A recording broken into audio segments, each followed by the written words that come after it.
My name is Eric G, and I'm outside, so you're gonna hear this leaf blower. So I don't know how bad or how loud it's gonna be. Hopefully, he doesn't keep it on for too long. We gotta make sure. But if he does, he does. Hopefully not. So I'm gonna talk about pride. Pretty much is what I'm gonna talk about. So you could say feeling, emotion, or mood, one of those three. So you can say, I'm going to talk about the emotion of pride, the mood of pride, or the feeling of pride. So I'm going to talk about what does pride do, and basically the bad ways pride can be in us and good ways that pride can help us. So the first thing is pride. Pride, my judgment of others are justified. So this is a reason why pride is bad. So pride will make our judgments of others that we are justified. So you can be absorbed with pride that will put you in a tough situation.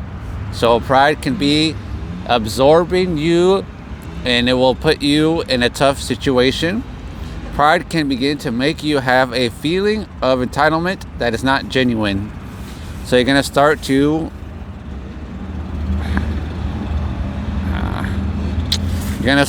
feel entitled, but it's not genuine entitlement. It's because you have pride, so you feel like you should be entitled. So you deserve more than the other people, and you are better than others.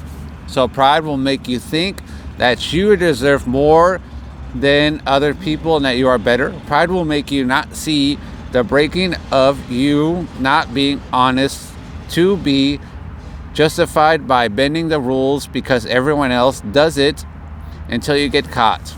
So pride will make you break your honesty so you can be justified by bending rules because other people do it. So just because other people bend rules does not mean you should do it too. Because if you have good pride, then you're not going to bend those rules. You're going to stay honest. But if you're not honest, of course, you're not going to stay. You're going to bend things. So until you get caught by the inspector, that is God. Well, in the book, he doesn't say that that is God, but I just put that. I just thought about something else to put. So you will be caught by the inspector, that is God. He will measure your plans and realize what you are doing and put a stop to the work order in your construction and demand you create a new plan that fits the kingdom guidelines. So I'm going to read that one more time. So the inspector, that is God. So he will measure your plans and realize what you are doing and put a stop to the work order in your construction and demand you create a new plan that fits the kingdom guidelines. When that happens, you are going to judge or take responsibility for the situation. So when that happens, when you get caught, you are either going to take responsibility,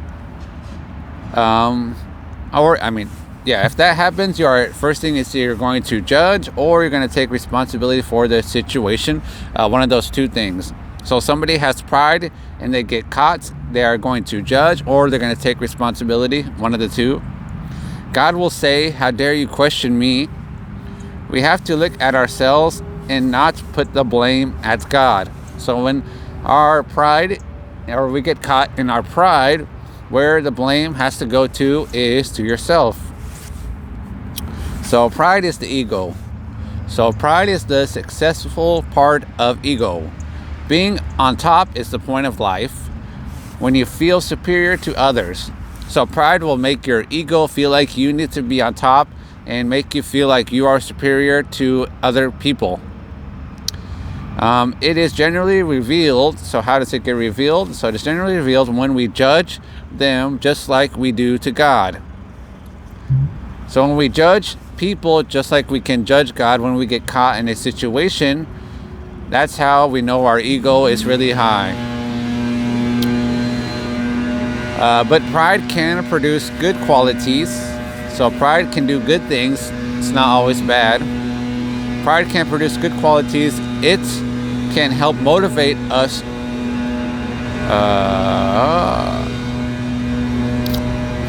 Good qualities help motivate us to achieve the extraordinary. So pride can help us motivate us to achieve the extraordinary.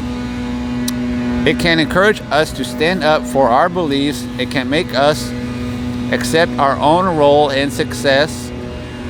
Do you want your self-esteem and self-confidence to grow or just stay planted?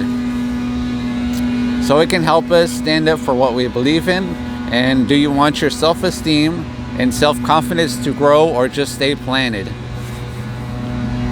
So pride can arise when it is used too much. Pride can make you think that your belief is better than others. That will lead you to feeling entitled, that you are above the rules. So sometimes pride can make us believe that we think better than others, even though it's not true. This is when our honesty breaches are justified by the ego. We are not genuine when we believe we are better than others, thinking that the rules don't apply to you. So pride comes from the feeling of insecurity. You can build a big house, but you are small on the inside. Trying to prove your worth to others by showing off your success and accomplishments. But what about your friends and family? So you're trying to prove yourself, you're trying to show off your success, but what about your friends and family? Do you have too much pride that all you care about is your success and your achievements and no one else's? There is no perfect image on the media, but we try to act like it is. Do you only care about comparing your life to others? You don't even realize you are trapped inside. So there's no perfect image in the media, but we try to act like there is. And do you care about caring? And you don't even realize you are trapped inside. So the cost of pride. So what is pride? Or what will pride cost you? Who does not want to be number one? So who does not want to be number one in a game, number one in a sport, the number one whatever you can think of, number one athlete or number one media, number one. I just want to be number one no matter what. So what is that going to cost you to get to number one? There is a price. It is your happiness. So if you want to get to number one, you can pay, but you're going to have to pay with your happiness. If you want to get to the top, then create a life of isolation rather than connection. So if you want to be at the top, make sure that you isolate yourself and never connect with people so you can be the number one in anything. Maybe you will win, but also feel miserable while doing it. So maybe you'll win that number one spot, but at the cost of you feeling miserable while you're getting there. I want to have external success with eternal joy. If I don't, then it is a loss. So I want to have external success with eternal joy. If I don't, then that's a loss for me. Another price is compromising. So one price for pride is your happiness. Another price for pride is compromising your honesty, just so you can win at all costs, bending the rules. So some people have pride, so much pride, that they're going to compromise their honesty to win the game by bending the rules and having them to be number one. So basically you play a game and maybe that person has so much pride that they try to bend the rules just so they can win and be number one. So cheating at a game is one. Telling white lie is still a lie. Doing it will have a result. We get away with nothing. So we think that doing those things that we can get away with whatever it is that we're doing, but we don't. Because every action is noticed by your mind. Even if a person does not notice it, we compromise our morals. The only thing that is guilty is your mind. So just because somebody might not notice that you're cheating at a game, just because somebody doesn't notice that you're telling a white lie, that doesn't mean it's not noticed in your mind. Maybe you will make an accident happen or self-sabotage. You will pay for it in some way. So if you're gonna lie, if you're gonna cheat in a game, you will pay for it in some way, shape, form. Eventually, you'll pay for it. There are positive results for every decision when we are honest but lose the game. So we got to be positive in what happens. We should be honest even if we lose the game. We should be honest even if we take the loss, and continue on and be honest about it, and not just keep acting like it's not a loss that we have to take. We grow confidence in our character when we are honest with people. We can create more friends. So the more honest you are, you can create more character and more friends, and not the good friends, not bad friends. So next point, our judgments show us our pride. So the more you judge, the more you're going to show pride, how much pride you have towards people. If you want to be free from bad pride, then examine your judgment of others. When you are judging, you are taking a position of superiority.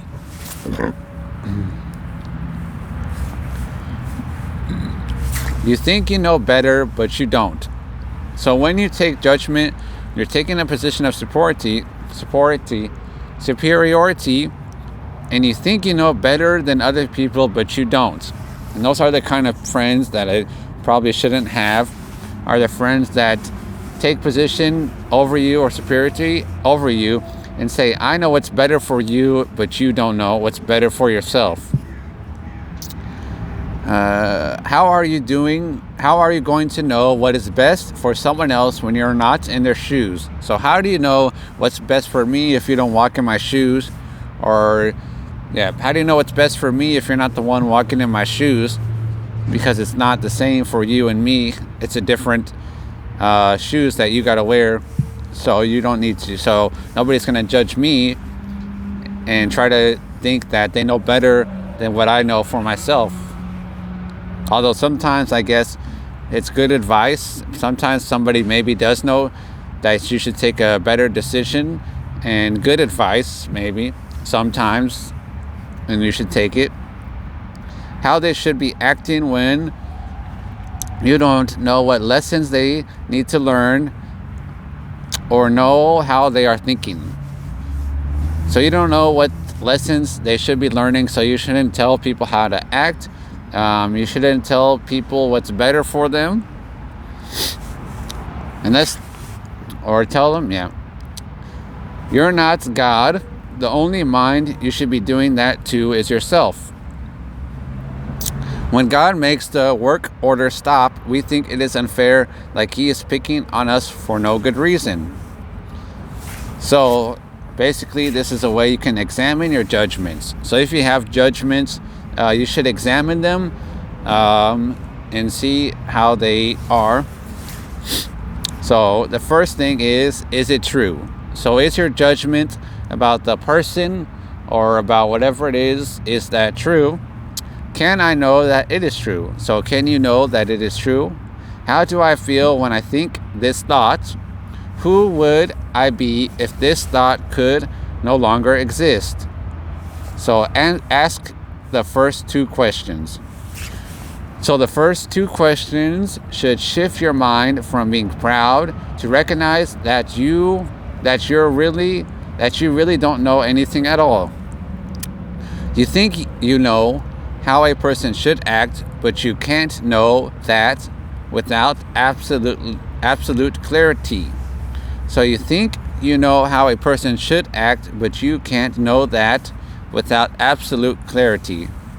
So those first questions should be, is it true? So is your judgment about your friend that you meet, is it true? And how can you know that it's true if don't know anything at all? Or if you think how they should act, how are you going to know that, because you can't have absolute clarity about it?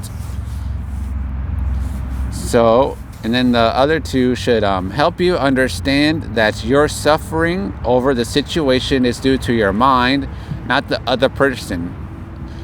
So your judgment on the person, you're the one that's suffering because the situation is due to your mind, not the other person. You can be free from suffering if you just let it go. This process helps you find what is hidden in your mind to drop the dangerous thinking and move on. So we gotta drop that dangerous thinking of judgment in our minds so we can move on so we're not suffering all the time. And this is just think of a person think of a person who has disappointed you in some way. So think of a person, if you can, who angers you and why. I am blank with blank because blank. So what advice would you give this person? So ask, in the last point here, and I'm done, ask the 4 questions again. So last point, don't be a victim of anything other than your own thoughts, always suffering. Putting the blame on others makes you powerless to change your experience. Taking the responsibility for your judgments gives you the power to change them. So do you want to be powerless, not to change your judgments, or do you want to take responsibility to have the power to change them? So that's basically it about pride, pretty much. So pride, my judgment of others are justified. So if somebody has too much pride and they try to judge you, remember that they are not justified in what they're telling you or their actions. And that's about it. God is good all the time, and I'm out.